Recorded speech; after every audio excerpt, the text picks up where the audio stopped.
فأنا ناصح لإخواني بالصدع بالحق تبيض وجوههم. السكوت في مسألة الحزبية يضرها، فاصدع بما تؤمر وأعرض عن المشركين. سلامي على دماج ورجالها والشيخ يحيى ودار العلم يا بسم الله الرحمن الرحيم.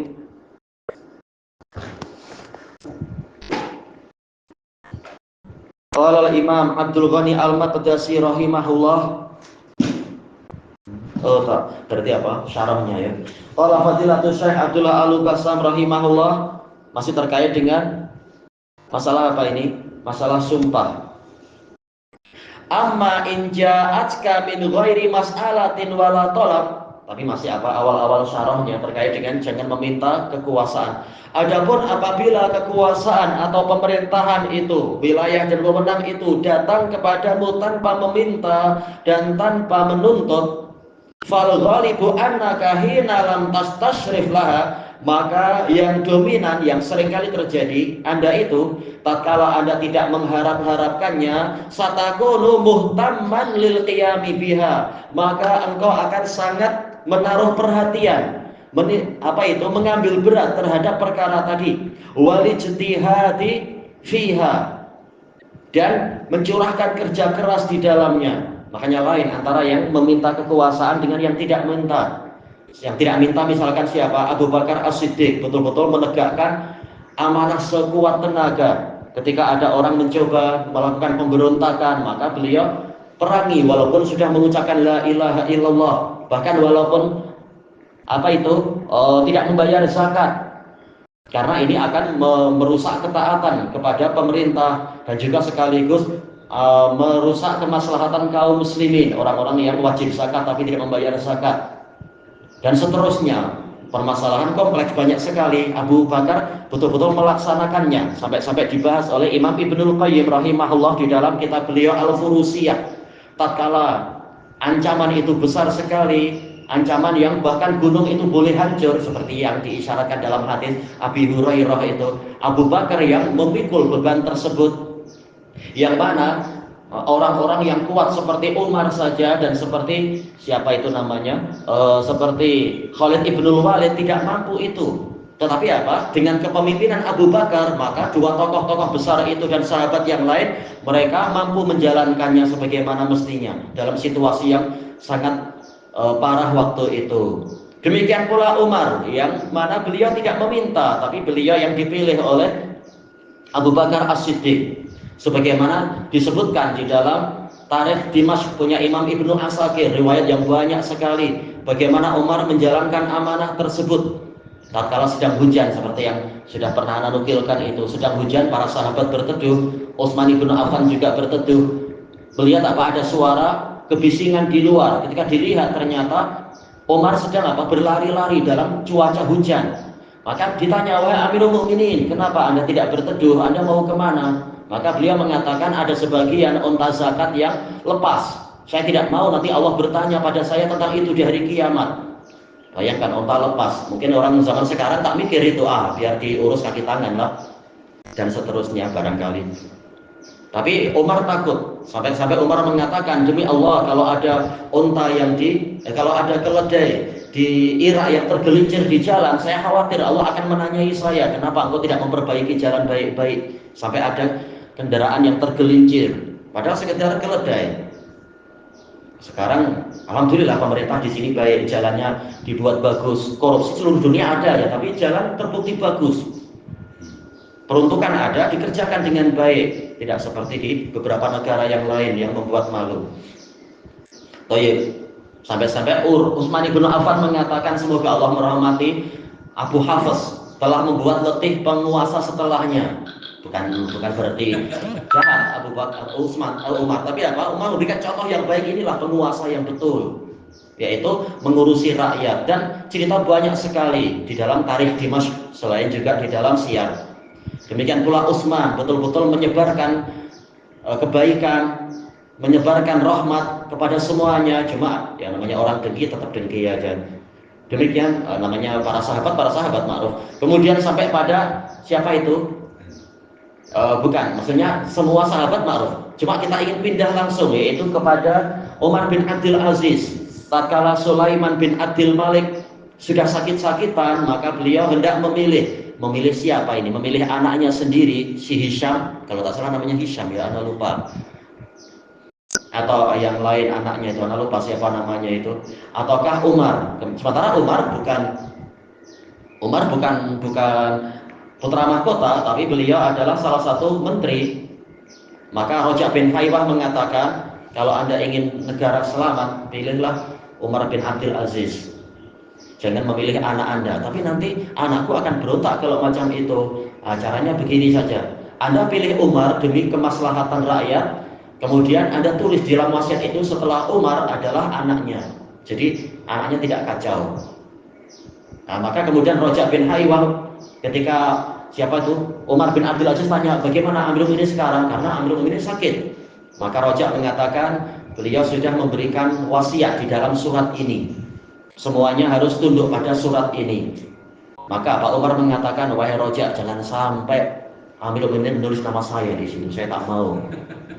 Nah, sementara anaknya tanya, gimana kabar Bapak? Ya, Bapak sudah nulis wasiat. Ingat, nama saya harus di situ. Kata si anaknya itu. Nah, kemudian beliau mengumpulkan semua orang, mengatakan yang merasa wajib untuk taat kepada Amirul Mukminin, dia wajib membaiat apa yang tertulis di dalam sini.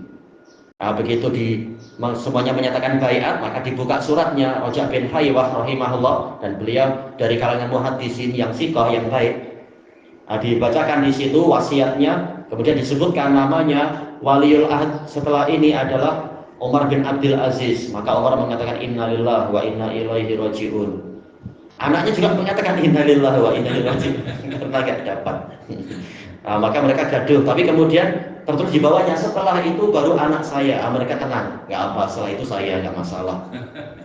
Nah, maka kita tahu bagaimana ceritanya dalam tarikh Damaskus itu, dan juga dalam siar Umar bin Abdul Aziz mengumpulkan istri dan para pembantunya. Kalian tahu, saya sekarang mendapatkan amanah dan saya tidak mampu lagi bersenang-senang dengan kalian. Saya tidak mau nanti Allah menanyai saya. Maka wahai istriku, kalau engkau mau dilepas, maka engkau saya lepas. Karena istrinya ini adalah apa? Bangsawan nomor 1. Ayahnya raja sebelumnya. Abang-abangnya raja, nanti anaknya juga raja. Suaminya juga ternyata sekarang jadi raja. Baik. Ternyata apa? Istrinya memilih untuk tetap menyertai suaminya. Nah, ternyata betul, memang apa? Setiap malam Umar itu selalu apa? Waktunya jadi sangat sibuk untuk mengurus umat. Rajin qiyamul lail, rajin mengurusi apa aja yang dikorupsi selama ini yang harus dikembalikan. Sampai-sampai beliau menyuruh kaki tangannya mengumumkan setiap hari, Anda lupa hari Jumat kalau tak salah, barang siapa merasa didolimi oleh penguasa-penguasa sebelumnya, maka datang ke sini, akan kami selesaikan urusan itu, dan seterusnya. Ya jelas sibuk sekali, kekuasaan seluas itu. Kekuasaan bukan macam negara-negara kita sekarang. Kekuasaan muslimin di zaman itu luasnya entah gimana kita berbicara. Sehingga apa? Kerjanya banyak, sampai istrinya menangis memeluk suaminya dari belakang karena setiap malam suaminya kerja terus, sibuk terus dan sebagainya. Kerja banyak sekali Umar bin Abdul Aziz, sampai dipuji oleh negara yang menjadi musuh nomor 1, yaitu siapa? Romawi. Raja Romawinya memuji habis-habisan. Nah, walaupun tidak suka, tetapi apa? Ini betul-betul pemerintah yang terbaik. Umar bin Abdul Aziz terbaik di zaman itu. Ini orang-orang yang memilih apa? Tidak meminta kekuasaan, tapi malah diberi. Maka betul-betul umat menjadi sangat makmur, sangat diberkahi, dan seterusnya. Sampai tidak ada kemiskinan di zaman itu. Sehingga Baitul Mal pun melimpah. Sampai diumumkan, barang siapa punya hutang ambil sendiri di Baitul Mal. Barang siapa mau kawin, modalnya ambil di situ sendiri. Saking melimpahnya kekayaan itu. Sampai anis katanya, tapi ya tetap ada penjaga kan ya, penjaga. Maksudnya tidak terlalu susah ambil borak, susah payah, tinggal datang ke penjaga situ, perlu apa? Ya, diberkahi karena apa? Ikut syariat. Tapi yang mengharapkan ya memang hasilnya rusak, seperti pemerintah yang setelahnya itu akhirnya rusak, kerajaan jadi kacau, kemiskinan dan korupsi di mana-mana. Ya, anak-anak dari yang sebelumnya, bukan anaknya Umar. Dan Umar sudah bilang, anak-anakku kalian tidak boleh menjadi penguasa. Sudah tahu betapa susahnya di dunia dan di akhirat nanti. Tapi ternyata memang anak-anaknya yang jadi kaya karena taat kepada bapaknya. Justru malah anak-anak raja yang sebelumnya itu berhutang kepada anaknya Umar. Padahal mereka bermewah-mewah, tapi duitnya habis terus. Malah hutangnya kepada anaknya Umar bin Abdul Aziz. Cerita buahnya di situ, di dalam kitab-kitab tadi. Ya, kemudian wahada sayad'uka ila liltijai ilallah. Keadaan seperti ini, tidak minta dan tidak menginginkan, tahu-tahu terbebani seperti ini. Jelas orang yang tidak minta biasanya apa? Dia merasa ini di luar kemampuan saya, mengurusi umat, mengurusi keluarga aja susah, apalagi mengurusi satu umat. Maka dengan sebab itu dia sering minta pada Allah, bersandar pada Allah. Bukan seperti orang yang minta kalau campaign saya akan ini, memangnya senang ngurusi negara, memangnya senang menurunkan harga atau mengurusi inflasi atau apa, tak mampu. Nah, orang yang tidak minta merasa beban itu berat, maka dia akan cenderung merasa lemah lalu rajin untuk mendekat kepada Allah Ta'ala. Bi talabi madadihi wa aunihi wa tasdidih, meminta dukungan darinya, pertolongannya dan pelurusan darinya. Wasatahrisu alal qiyami biha, dan dia akan bersungguh-sungguh untuk melaksanakannya. Bukan hirs alal imarah, tapi hirs alal qiyami bil amanah. Bukan bersemangat mencari kekuasaan, tapi semangat untuk melaksanakan amanah yang sudah terlanjur didapatkan tadi itu. Wa bihadza tu'anu 'alaiha, dengan ini maka dia tertolong. Wa tanjahu fatanjahu fiha, maka dia akan berjaya. Ya, siapa yang mencela Umar bin Abdul Aziz? Boleh dikatakan beliau termasuk apa? Idol di dunia.